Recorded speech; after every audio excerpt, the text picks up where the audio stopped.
There was a rhythm to my life that I depended on, almost like a heartbeat I could trust. Wake up at 7. Coffee at 7:15. A quick jog around the block. Then, the quiet sanctuary of my studio, standing before the easel as the morning light filtered through the blinds. My apartment was calm, organized, so when a knock rattled my door at 9:30 on a Thursday night, I froze mid-brushstroke, paintbrush poised in the air. Nobody knocked at this hour. Not unless it was a delivery, or maybe a neighbor in urgent need of sugar, or some other trivial crisis. I frowned, lowering the brush, and stepped cautiously to the door. And there he was. Aaron, my brother's best friend. Leaning casually against the frame like he hadn't just stormed into my world uninvited. His duffel bag slung over one shoulder, the other hand gripping a pizza box.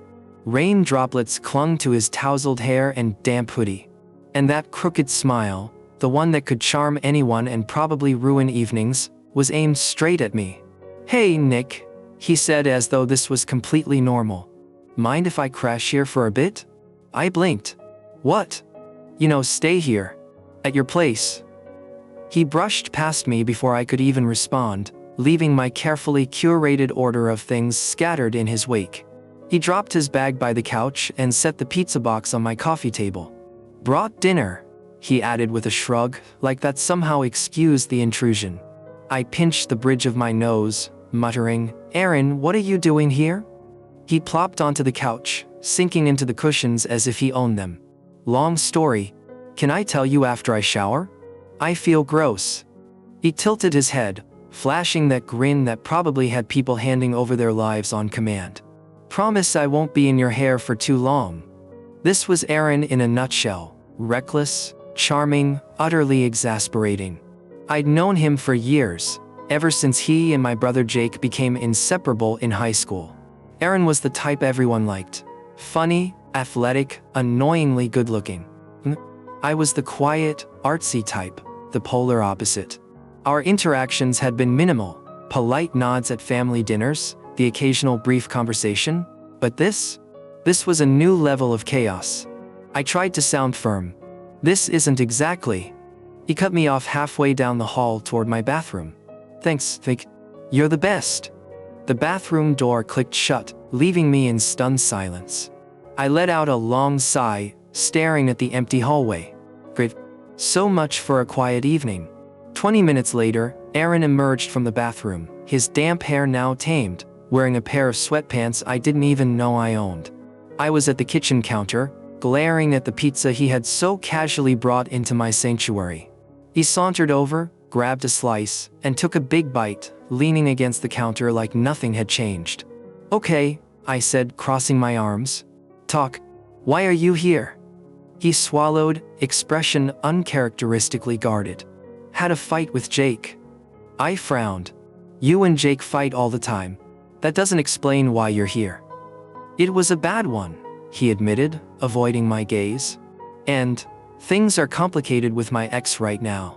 I didn't really have anywhere else to go." The mention of his ex made me pause. From what I remembered, Aaron had been in a chaotic, on-and-off relationship for years, one that seemed as unpredictable as he was.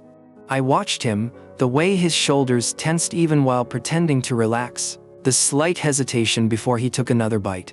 Something about him tonight was different. Vulnerable, almost. And for reasons I couldn't yet name, I found myself wanting to understand why this storm of a man had appeared on my doorstep. I wasn't about to pry. Whatever mess he was dealing with wasn't my business. "Look," he said quickly, interrupting my thoughts, "I'll only be here for a few days. I just need to figure some stuff out." I let out a reluctant sigh, my resolve crumbling despite my better judgment. I wasn't heartless. And as much as Aaron annoyed me, I could tell he wasn't in a good place. "Fine," I said, pointing a finger at him, "but only for a few days. And you clean up after yourself. I'm not your maid." He grinned, that familiar cocky charm slipping back into place. "Deal. Thanks, Nick." The next few days were an adjustment, to say the least. Aaron had a way of disrupting my carefully ordered life in ways that made me want to tear my hair out. Shoes left in the middle of the living room, my favorite coffee mugs commandeered, Music blasting in the shower like he was auditioning for a talent show. And yet, there were these moments of quiet thoughtfulness that threw me completely off balance. One morning, he cooked breakfast, pancakes, bacon, eggs, the works, and left a sticky note on the fridge. "Thanks for letting me stay. Don't kill me for the mess." And then there were the times I caught him looking at me when he thought I wasn't paying attention. Not the usual teasing or smug grin. No, it was softer, quieter, like he was seeing something in me that I didn't even know existed. One night, I found him sitting on the couch, staring at his phone with a strange look I hadn't seen before. His usual bravado was gone, replaced by sadness, maybe. "Hey," I said hesitantly, lingering in the doorway. "You okay?" He glanced up, startled, quickly setting his phone down. "Yeah, I'm fine." "You're a terrible liar," I said, walking over to sit on the armrest. "What's going on?" He hesitated, then let out a long sigh, running a hand through his damp hair. "It's my ex, they texted me earlier, and it just brought up stuff. You know." I nodded, unsure of what to say. Comforting people wasn't exactly my forte. Aaron laughed, bitter and hollow. "I don't even know why I'm telling you this. You probably think I'm a mess." I shook my head, surprising even myself. "I don't think that. Everyone has stuff they're dealing with." He looked at me, really looked at me, and for a moment, the air between us felt different, heavier, charged. "Thanks, Nick," he said softly, voice almost a whisper.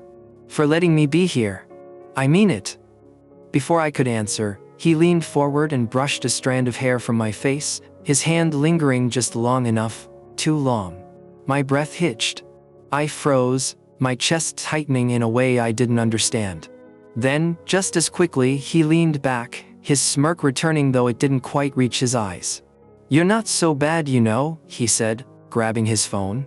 "Good night, Nick." I sat there long after he disappeared into the guest room, heart pounding for reasons I refused to examine. By the end of the week, I realized something unsettling. I was growing accustomed to Aaron's presence. The sound of his laughter, the casual way he sprawled across my couch, the faint smell of his shampoo lingering in the air, it no longer felt intrusive. If anything, it felt nice. Of course, I wouldn't admit it. Not to him, not to myself. But late at night, when the apartment was quiet and my thoughts were the loudest thing in the room, I couldn't stop replaying that moment on the couch. His gaze, the brush of his hand against my skin. The memory made something stir in my chest that I wasn't ready to name. Something was changing and it terrified me. But the worst part? I didn't mind. It started with the shelf, specifically the one in my kitchen that had been precariously loose for weeks, teetering on the edge of collapse. I'd ignored it, telling myself I'd get around to fixing it.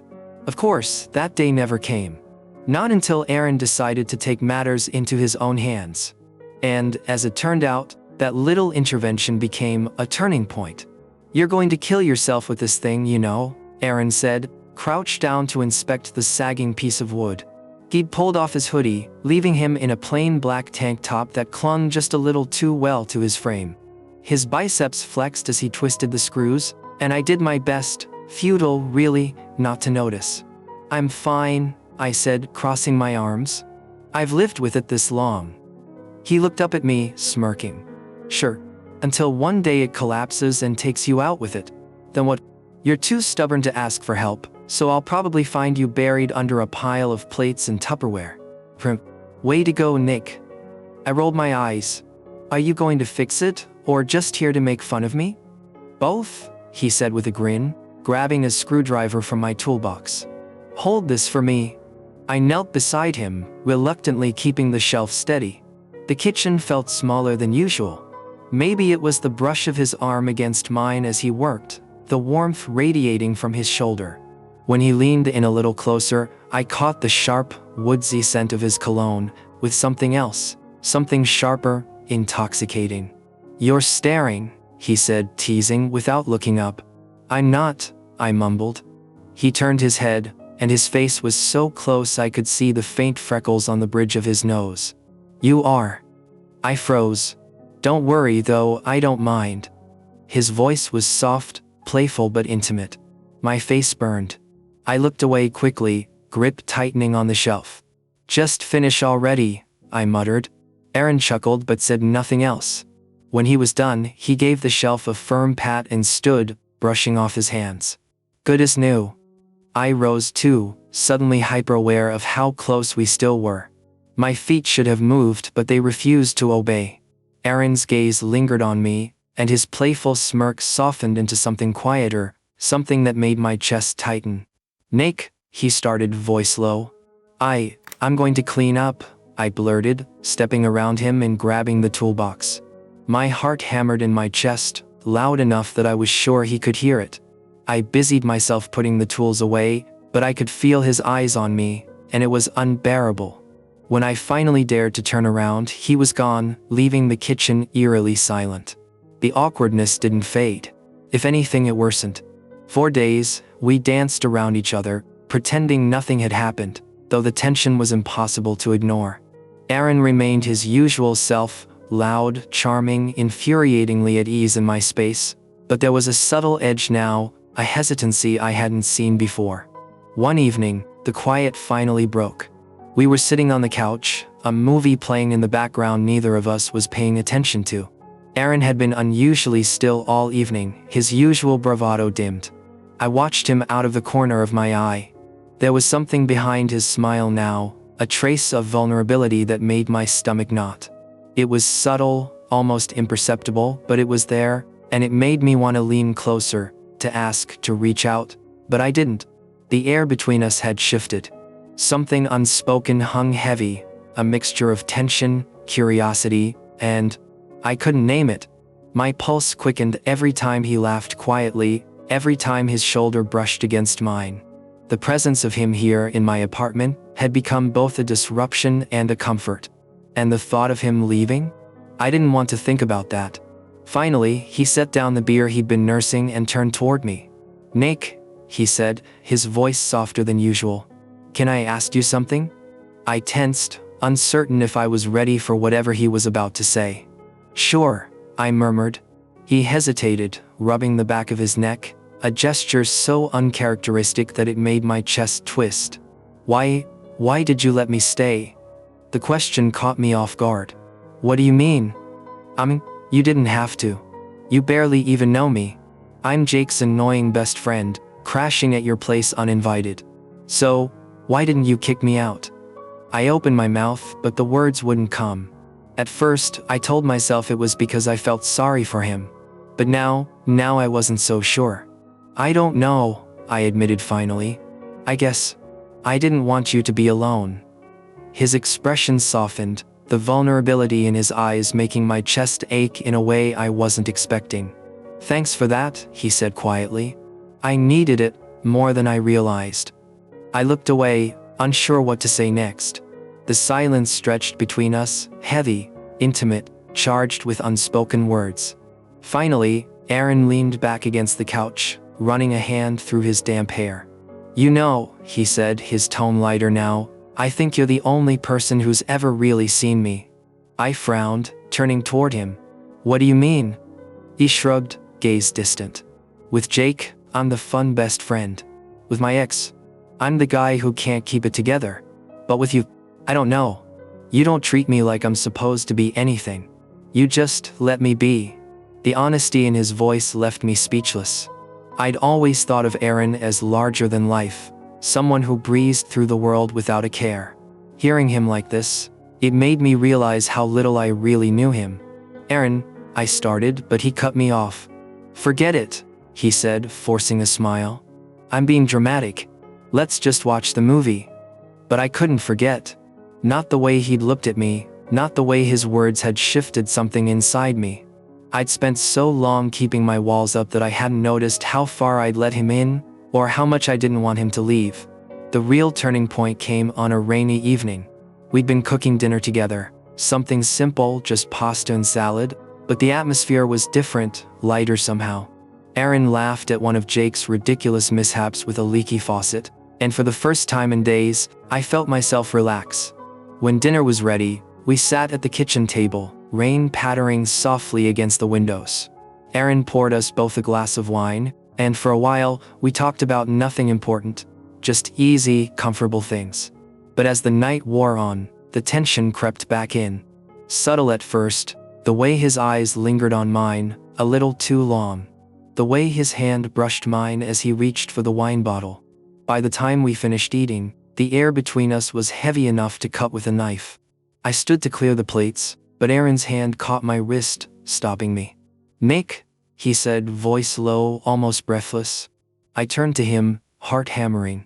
"What?" He didn't answer immediately. Instead, he just held my gaze, and in that silence, everything unspoken seemed to hover between us. The laughter, the confessions, the small touches that felt electric. My chest tightened, my pulse raced, and I realized something I couldn't deny anymore. Something was happening between us, and neither of us could pretend it wasn't. Instead of stepping back, he closed the distance between us until there was barely any space left. My chest tightened. "I can't stop thinking about you," he admitted, voice barely above a whisper. "And it's driving me crazy." My breath hitched, and for a moment I couldn't move. Every instinct screamed at me to stop, to fight it. But before I could talk myself out of it, I closed the final gap, pressing my lips to his. The kiss started soft, hesitant, exploratory. But the longer it went on, the deeper it became, releasing weeks of tension in one torrential moment, like a dam finally breaking. When we finally pulled apart, both of us were breathless, foreheads pressed together, hearts hammering. "I've wanted to do that since the day I got here," Aaron confessed, a smile tugging at his lips. I laughed, cheeks burning. "Took you long enough." For the first time in weeks, everything felt right. Safe, exciting, terrifying in the best way. And as the rain continued to fall against the windows, I realized something startling. I didn't mind having Aaron crash at my place. I didn't want him to leave at all. The next few days were a blur of laughter and quiet intimacy. We cooked together, joked endlessly, and shared little glances and touches that belonged in someone else's story, someone braver than me, someone unafraid of letting themselves be happy. But the illusion of peace shattered the moment Jake found out. The phone rang one afternoon. I answered, only to hear Jake's sharp, clipped tone immediately. "Nick," he barked, skipping all pleasantries. "What the hell is going on with you and Aaron?" I froze, phone pressed to my ear. "What are you talking about?" "Don't play dumb," he snapped. "He told me he's been staying at your place. And now people are talking. Are you seriously messing around with my best friend?" The accusation stung more than I expected. His words weren't just angry. They carried something deeper, something that felt dangerously close to betrayal. "Jake, it's not like that." I started, but he cut me off. "Then what is it?" he demanded. "Because from where I'm standing, it looks like you're hooking up with the one person you shouldn't." I clenched my jaw, anger bubbling beneath my skin. "He's not just your best friend," I wanted to shout. "He's his." But I couldn't say it. Couldn't say that he was the one making me feel alive, the one I was starting to fall for. "What?" Jake pressed. I didn't answer. "Unbelievable," he spat bitterly. "You're going to ruin everything, you know that? Our friendship. Your relationship with me. You're going to lose him too. Mark my words, Nick. This won't end well." The line went dead before I could respond. I stood in the middle of my living room, shaking, heart hammering, mind racing. Aaron walked in just as I set my phone down. His brow furrowed immediately when he saw my expression. "What's wrong?" he asked, voice gentle.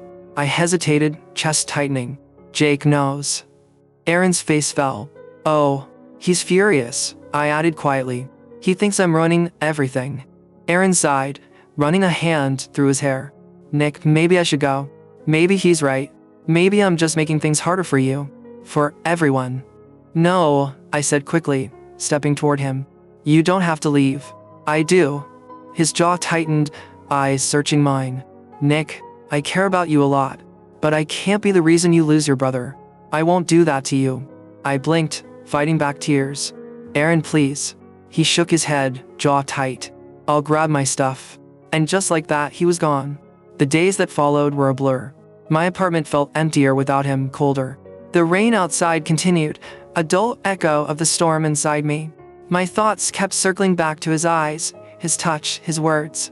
The walls I'd worked so hard to build around myself were crumbling faster than I could stop them. And for the first time I realized, the apartment felt unbearably empty without Aaron. Everywhere I looked, there were reminders of him, the empty coffee mug he'd claimed as his own, the hoodie he'd accidentally left draped over the back of the couch, the faint scent of his cologne that still lingered in the air. I tried to focus on my art, but even that felt hollow. My heart wasn't in it. Jake didn't call. I didn't call him either. I was too angry, too hurt, too tired to try to fix things. But the longer I went without talking to Aaron, the more I started to wonder if Jake was right. Maybe I'd made a mistake. Maybe I'd let myself believe in something that was never meant to last. But deep down, I knew the truth. I didn't regret Aaron. Not for a second. And if that meant I had to fight, for him, for us, then so be it. It took me a week to work up the courage to find him. I texted a few times, but he didn't respond. Finally, I asked one of our mutual friends if they knew where he was, and they pointed me to a small studio apartment across town. My hand trembled as I knocked on the door. I half expected him to tell me to leave, but when he opened it and saw me standing there, his eyes softened. "Nick," he said, surprise and something gentler in his voice. "What are you doing here?" "I needed to see you," I admitted, voice trembling. "Can I come in?" He stepped aside, letting me in. His apartment was small but cozy, with mismatched furniture and a few paintings leaning against the walls. It felt like him, messy, imperfect, yet warm. "I know I'm probably the last person you want to see right now," I started, wringing my hands, "but I need you to know I'm not giving up on us. I don't care what Jake thinks, or what anyone else thinks. You mean too much to me." Aaron's eyes widened, and for a moment he didn't say anything. Then he stepped closer, expression softening. "Nick, you don't have to do this," he murmured. "This." "I do," I said firmly. "I've spent my whole life being careful, trying not to upset anyone, trying to keep the peace. And it's made me miserable. But with you, Karen, you make me feel alive. And I'm not letting that go." He stared at me for a long moment, eyes shining with something I couldn't quite place. Then, without warning, he pulled me into a hug, arms wrapping tightly around me. "You're an idiot," he murmured, voice thick with emotion. "But you're my idiot," I whispered, laughing, the sound breaking through the tension in my chest. When he pulled back, he cupped my face in his hands, thumb brushing gently against my cheek. "I'm in," he said softly. "Whatever this is, I'm in." And then he kissed me. Not rushed, not desperate like before. Slow, deliberate, full of everything words couldn't capture. In that moment, everything else faded. It was just us. Perfect, finally. The next step was Jake. We couldn't move forward without addressing the elephant in the room, and Aaron agreed. A few days later, the three of us sat down at a cafe. Tension hung heavy at first. Jake looked like he'd rather be anywhere else, while Aaron fidgeted with his coffee cup, avoiding eye contact. But slowly, conversation began to flow. Aaron apologized for not being upfront, and I explained just how much he meant to me. Jake didn't say much at first, but eventually he sighed, running a hand through his hair. "I don't like this," he admitted. "But if you're happy, Nick, I'll try to be okay with it. Just don't make me regret it, all right?" Relief flooded through me. For the first time in weeks, I felt like I could breathe again. Life didn't magically become easy. There were still challenges, doubts, fears. But with Aaron by my side, I felt capable of handling anything. We spent our evenings curled up on the couch, talking about everything and nothing. He filled my once quiet apartment with laughter, warmth, and a feeling I hadn't realized I'd missed. One night, as we lay tangled together, Aaron looked at me and smiled. "You know," he said softly, "I think crashing at your place was the best decision I ever made." I laughed, leaning in to kiss him. "I think I'd have to agree." For the first time in a long time, I felt it, everything exactly as it should be.